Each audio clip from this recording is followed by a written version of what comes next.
I think it's an amazing time because there's so many tools provided. Like I want to use this portable EEG in the afternoon. A lot of people are so excited because we can read the brain. So we're not just talking about it. These are so available. They're not expensive. A lot of people are excited because when you do energy, you light things up, but without an actual system of interpretation, it doesn't mean anything. I'm getting all kinds of emails. Wow, we're lighting up the brain. So much gamma, so much beta. So what does that mean? Because you can drink coffee, then you light that up. I thought you light that up. What does it actually mean?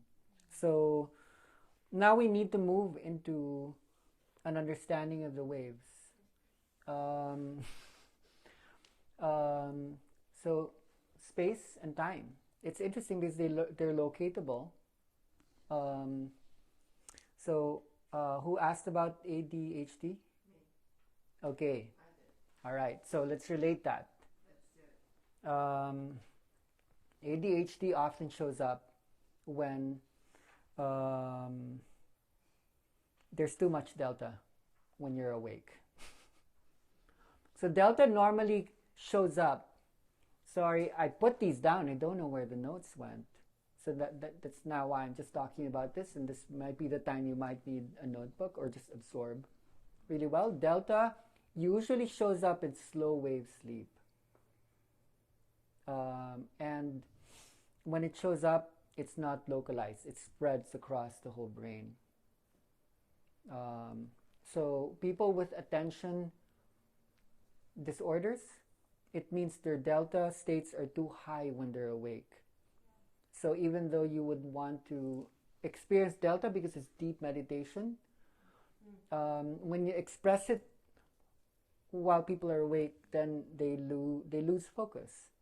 But that does belong to the spiritual process. So in the so-called awakening, or the Kundalini rising, or the state of transformation, that's why people become what they become. All of these symptoms of kind of spiritual psychosis, and it's because delta is being allowed whilst awake. So I want to just look at this from a medical judgment that delta during wake states is bad. From a spiritual perspective, it actually allows you to experience REM states. So I think if you are able to emulate delta while awake, it just needs to be balanced out so that it's not canceling out beta consciousness or gamma consciousness.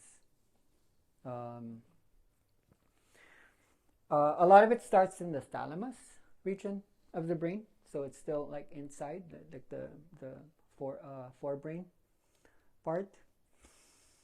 And what's important with what we just discussed, this is important, this is the key, is when delta shows up, GABA increases. And GABA begins to inhibit a lot of the other excitatory neurons and cells, a group of cell bodies in the nervous system. So that's why you want to have delta tools in your bank. You want to have a lot of delta tools. Like Carolyn was explaining her playlist that she created. She likes like the didgeridoo, for example. Anything that has low bass and has slow waves is very delta. And the shruti box? Hmm? For the shruti box? It's the same, yeah. Any like a drone, and any drone sound you want. Like I have synthesizers that have drone sounds. I have apps in my cell phone that have drone sounds. That's delta. It could be high, but if it's slow waves, that could still emit.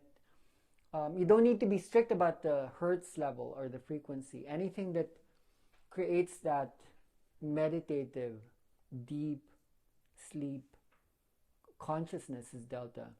It's more about the effect, what can bring people there. It could be the way you touch people, it could be the sense, the way they position themselves, right?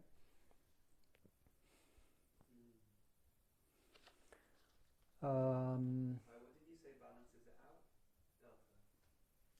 You said delta in someone who's awake. Yeah, so It balance that by. so the point being, when there's too much delta, in awake people, especially when it starts to enter the left brain. That's people start to have attention deficiency, um, and then beta kind of goes down. Beta helps you to focus.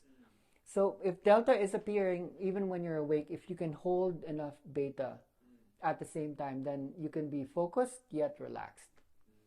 So that could be quite practical and easy to, like, if you find a way to stimulate. Yeah, through mindfulness training, through inner dance, through music, which is an ability to hold multiple things at the same time. Because you listen to music, a lot of music when it's alive. Let's say Gloria Estefan and the Miami Sound Machine. They don't have that much delta. That Tina Turner doesn't. You know, Bruno Mars. It's pretty much like it's gonna make your heartbeat pump. So put a meditation music above or beneath Like a Virgin, touched for the very first time.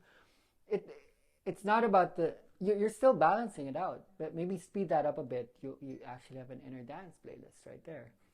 So, quick question. So, a friend's husband, I think he has ADHD, and it was interesting because he said that for him, because he's a very stressed businessman, he takes long walks, but he puts techno music in his head.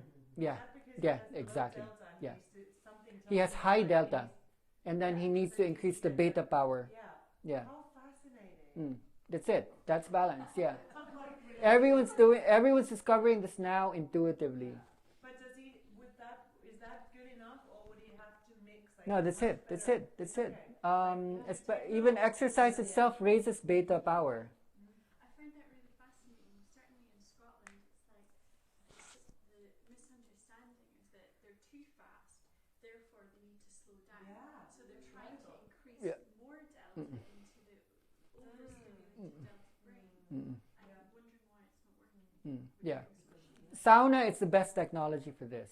Warm weather deltifies you. Cold weather actually, it seems like it slows things down, but you have very high gamma because you need to generate heat inside.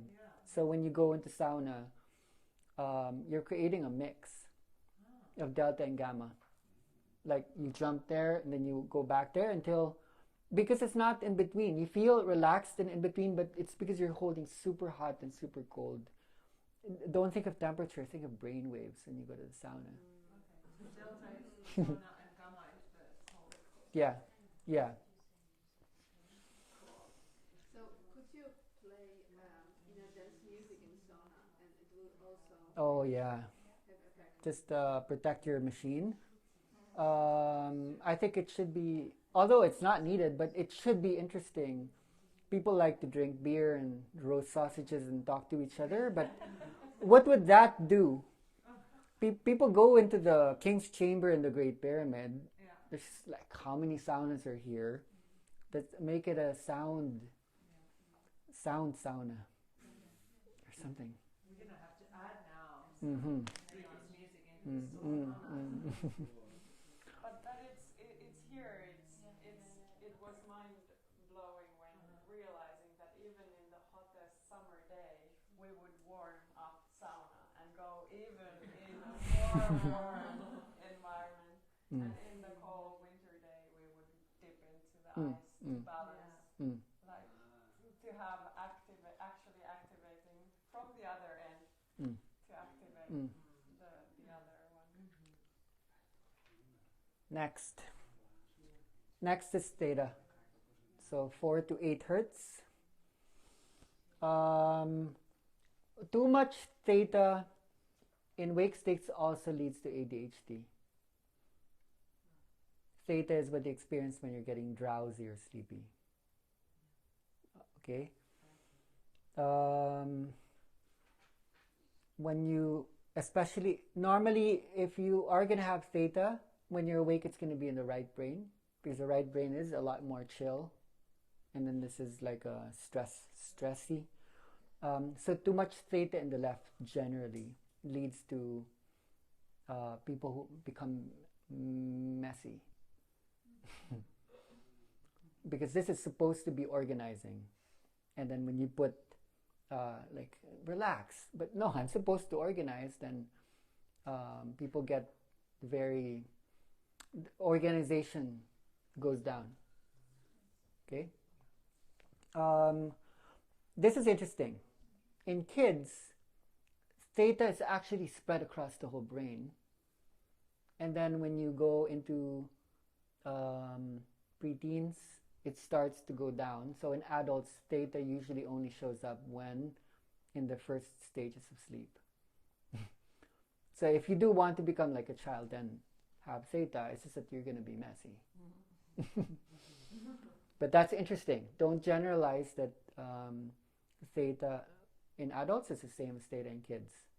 Very interesting. So you actually need to kill theta power while you're awake so that you could go to school and you could go to work. That's what society does. To take out the dreamer in you, it needs to kill your theta until people learn to drink more and more coffee to try to ease that out even more so throughout the day. Why, if you're using music to stimulate Theta? yeah, you say kill the theta, but Yes. do you do that by stimulating another wave, or is there music To kill theta? Well, we're not killing theta. We're actually trying to balance. Yeah. Yeah. Bring So it up for the dream stage. So for example, like we're talking to companies. Sometimes we're still in the infancy stages of, let's say, a call center or like a hospital setting where things are so beta and stressed. Why don't you have theta in the background? Why would you go to the hospital and the television's on and you have these people in lab coats and it's so scary? Healing happens in a parasympathetic, trust, rest environment. Why are you stressing people out? Here's the interesting thing, having talked about gamma rides in theta. So the geniuses, and I'm not just talking about Einstein, I'm talking about Michael Jordan, Andre Agassi, athletes who are like Tiger Woods, they're not thinking. They're in the zone. They're holding theta and gamma. That in modern times is called the flow state. You're thinking, but there's awareness. There's a higher thinking involved. And that's actually vibratory in nature. So theta gates gamma, usually. You want to go beyond gamma, then delta gates that. But those are the two partners. You want gamma to be held. The holder is actually theta. You want to phase lock. Frequency and amplitude, theta and gamma go together. Building playlists, that's it. Like super drowsy yet super fast music. So would that mean that those two brain states exist at the same time in the brain? They partner with each other. They don't need to show up at the same time, but if you want to lock a mechanism of height and flow states, theta and gamma would be the brain's music. Are they each on one side of the brain, or is that simple? They spread. They can spread. Yeah, but usually when people are awake, that doesn't happen. Yeah, okay. It usually happens in REM states or in psychedelic states or the states that we're experiencing now. That's the actual explanation of the journey. That's the theta, delta theta gamma locking.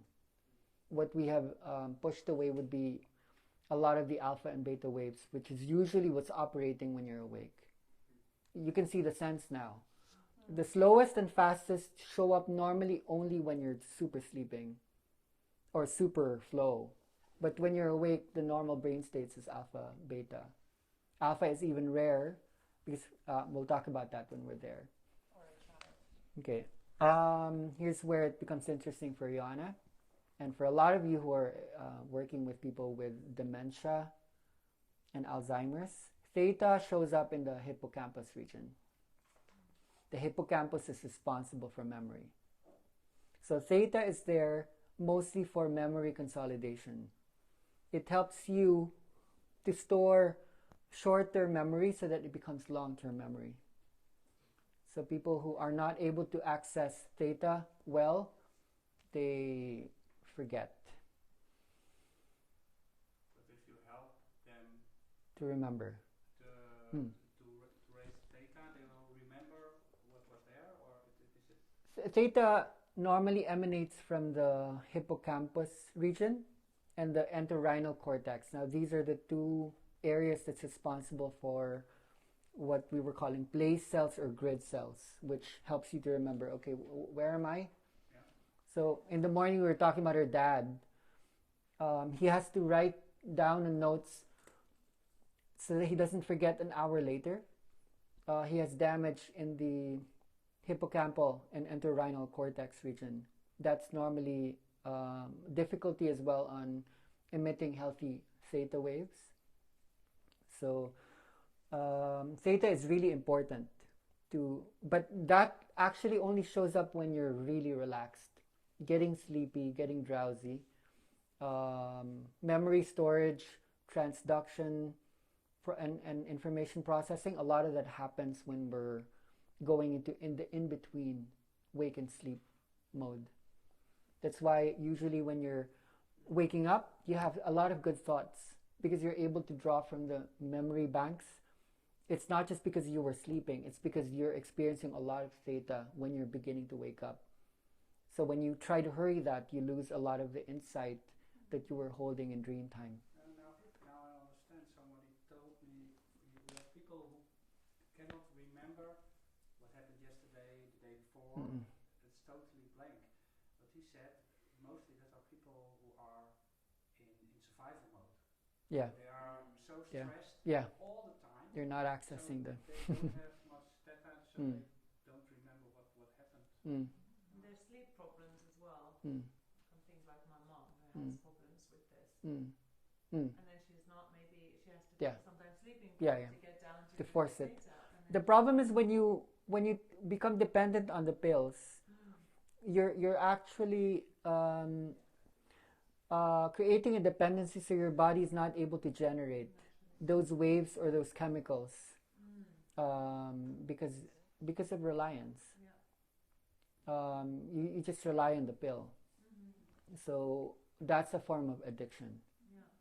Painkillers or sleeping pills, barbiturates. Your pineal gland, the spiritual doorway, isn't needed anymore because you have these. But sorry, one more question. Does it then go both ways? So if there's some damage in that area of the brain, does it stop?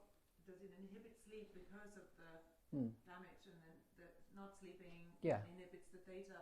Yeah. So there's both ways. The brainwave helps to manage the organ. It could be an endocrine gland. It could be a brain region. It could be a cluster of neurons. So the waves, it's like the thread, the grandmother's thread that helps with the weaving, because there needs to be communication between the regions. Like when you need to be awake, you're experiencing beta here, and then it's like the positivity, so that we don't always see this in a negative way. There is a reason why these exist as they do, because they say when you need to focus, you need to gate. You need to make sure that you don't receive too much impulses, otherwise you're too sensitive, and you can't think properly. So the theta specifically gates memory functions. It's not the gating mechanism for sensory functions. That's another brain state that we'll talk about next. So to make sure that you're not remembering your whole life when you're on the bus, you're not having like a life review experience that you will have when you die, which is my whole life flashed before my very eyes, and you're making a marketing presentation or you're in a gig in a club. Theta is the gating mechanism, so today is really just today in a network of yesterdays and tomorrows. So theta helps you to do that. Without theta, there's no difference between yesterday and tomorrow.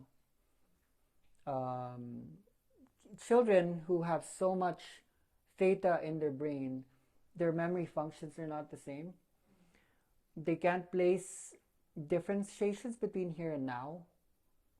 I remember a time when I left my slippers outside of the car, and then I rode the car, and then when I went down, where's my slippers? I had not yet developed a place holding capacity for the brain to understand here and there. I was 2.5 years old or something. So small children need to develop a container for memory, so that this word actually refers to like that meaning. So every time someone says that word, it means that. The babies don't have that. So theta is a frequency that allows that kind of processing, like transduction or storage mostly. It's actually a vibration. It's amazing.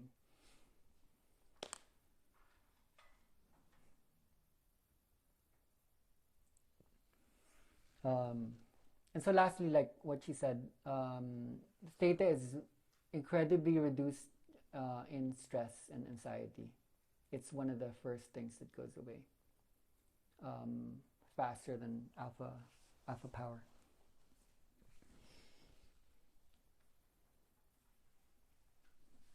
I already said that it usually shows up in the right brain, yeah? It dominates in the right brain.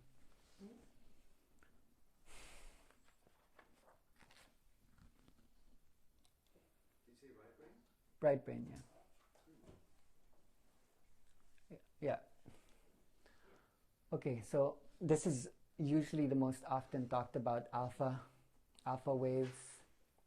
It's called daydreaming. So what's interesting, we'll show you in the EEG. Later, when you close your eyes, alpha jumps up. But when your eyes are open, alpha is normally down.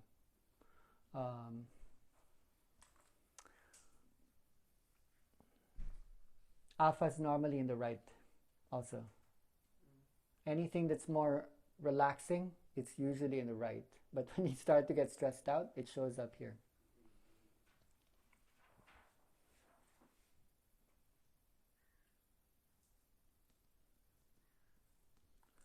Okay, so the bus station. We mentioned it earlier. The thalamus is the bus station. So I touch her, or she puts oil, or you open your eyes and you see things. It can't go directly to the cortex. It needs to stop at the bus station to wait for the bus that takes them to the thing. So that's the thalamus. Alpha helps to regulate the thalamus. So it's the gating mechanism for the senses. If you have problems with alpha, you're going to be overwhelmed. You're going to see too much and you hear too much.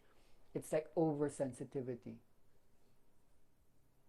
When you have too much alpha, you get Of senses, sensory inputs.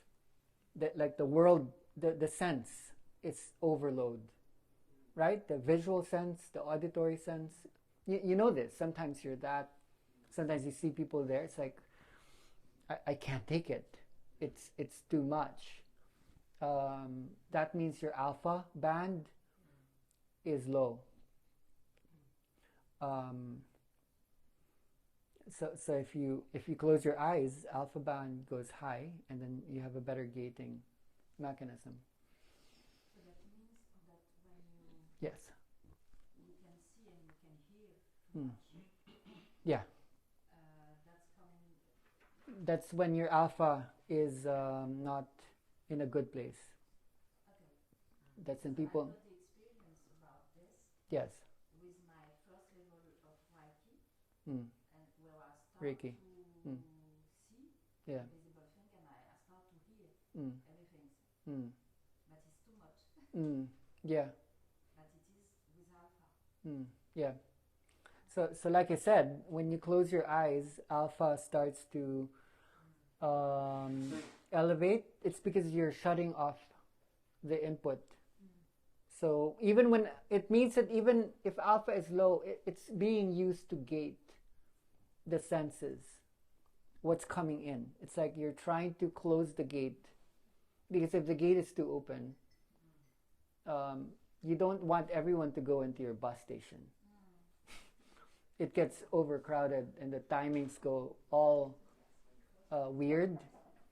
So alpha is necessary to help you gate. Now here's an interesting, confusing thing. Mu. Okay, look at the, oh, it's here. Oh, God.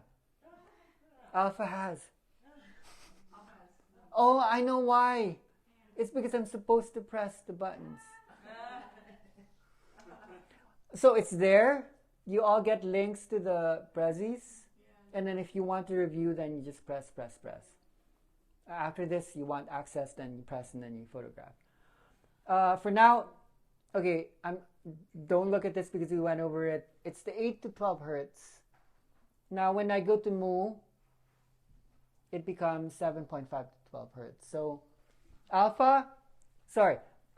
this is important. Alpha shows up in the occipital lobe. Okay? Alpha shows up where vision normally happens. But that starts to move to the temporal lobe, but it's the same frequency. Now let's talk about autism. Mu is implicated in what's called the mirror neuron system.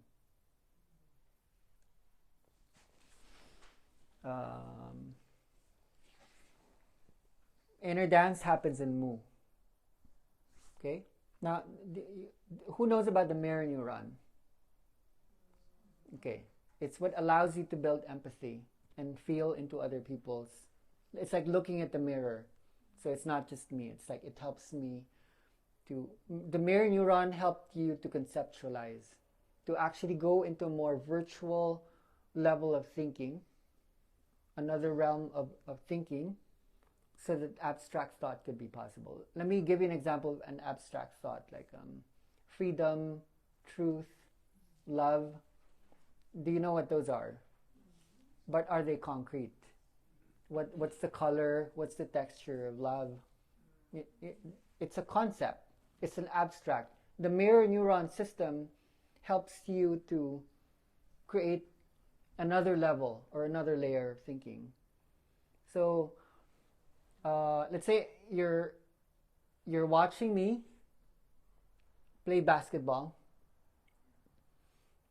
Your brain would light up exactly in the same place where you yourself were playing basketball. It's like you're pretending that you're playing basketball so you can learn the concept, even if you're not doing it. It's amazing how that functions. So mu is responsible for regulating that. So the people who have disorders in the mu rhythm, where that gating mechanism is awry or disordered, is autism. Normally, when you're observing someone doing something, mu goes into a certain modulation, and then when it doesn't modulate that anymore, you become autistic. Because your mirror neuron system goes so far that to an autistic, a word isn't a word. They're so sensitive that it almost hurts because they feel all of the layers all at the same time. And a lot of people going through spiritual journeys are autistic because a word is not a word. They can feel all the layers. So what you're actually doing is you are moving people from alpha to mu. No, alpha is here. You're moving alpha to mu.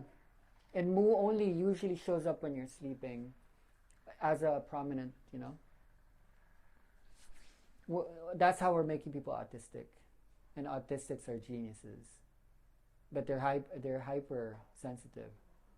That's gamma, delta, theta, all spread out without the proper gating mechanisms.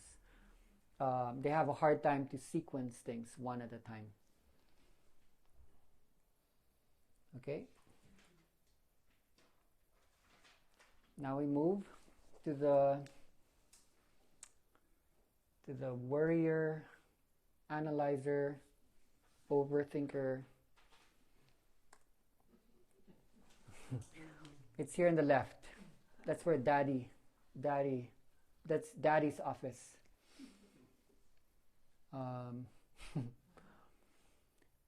It's responsible for contralateral positioning. A lot of anthropologists ask, why are we right-handed, and why are there opposite sides? They say that possibly because women are always taking care of babies in the tribes, the ancient humans, they say Homo erectus or Neanderthals, men would go out to hunt. So it became more practical to hold the knife or the spear in the right hand, and then language would exist here.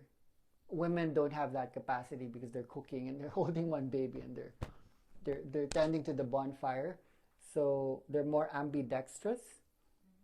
So it was masculinity and like having to go to work where we had to make that contralateral. So for that reason, beta exists in the left more than in the right.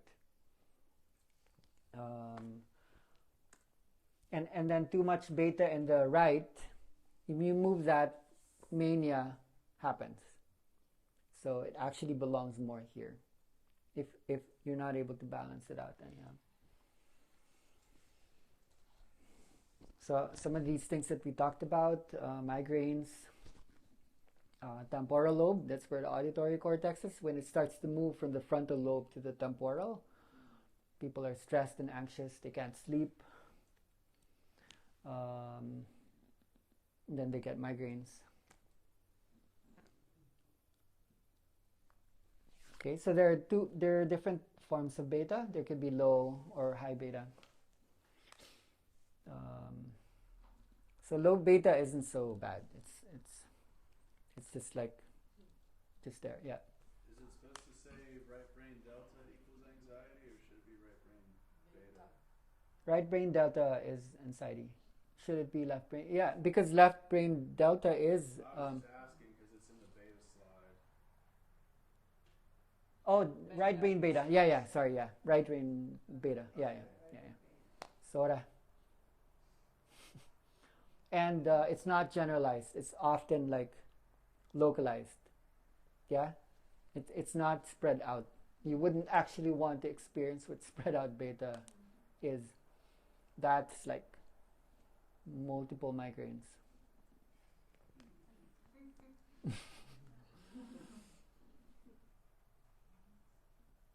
you put that back up just for another second?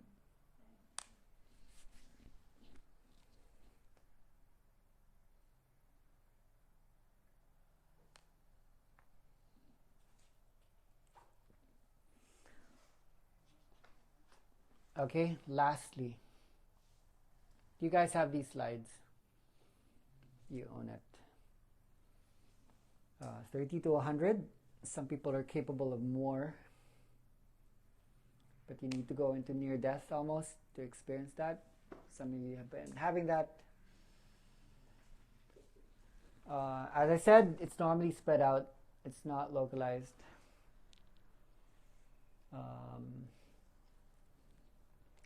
Okay, this is interesting. Gamma helps you to allow information to travel farther. Like you want to develop power for insight.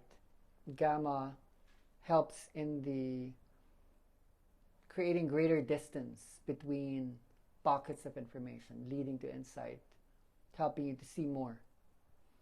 So that's why gamma is intelligence. So let's say when you're so focused on what you're reading, writing, whether it be art, whether it be like you're in the zone, when you're still working on problems, but you're there, you know, you're not over caffeinated. You're that's gamma. This is kind of obvious. When you don't have it, then you're not able to hold concepts very well.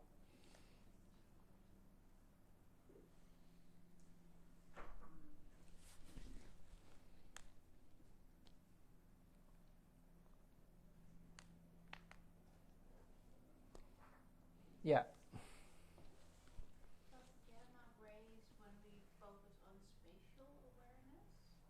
Yeah, it allows you to navigate across the network. Gamma is what allows you to navigate. If it's like delta theta, you're just in the network. You're the network. But if you want to navigate, gamma helps you to make the connections, like multiple directions and.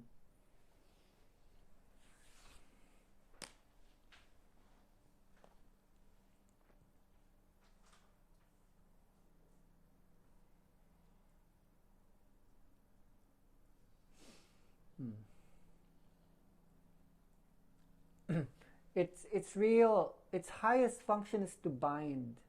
They're like the glue. It binds everything that you know, everything that you feel, so that there's coherence.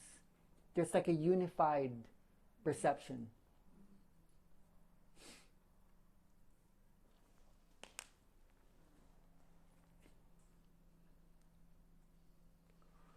Okay, cool. Amazing, right? It explains a lot.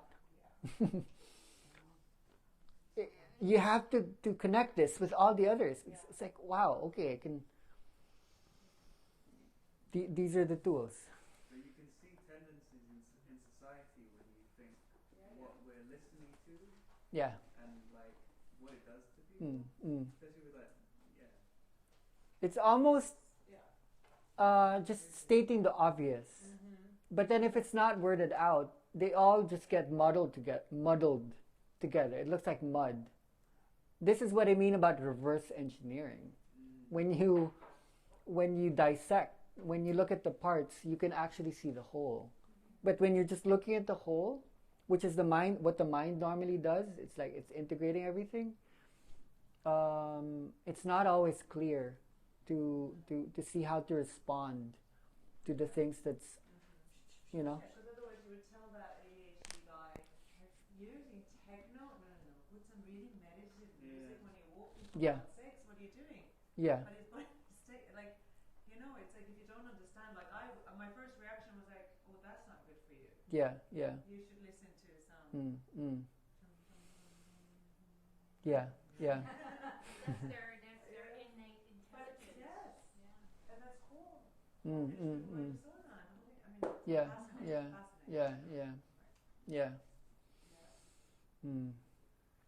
It's also interesting that a lot of spiritual communities are actually discovering these anyway, with or without understanding the aspects.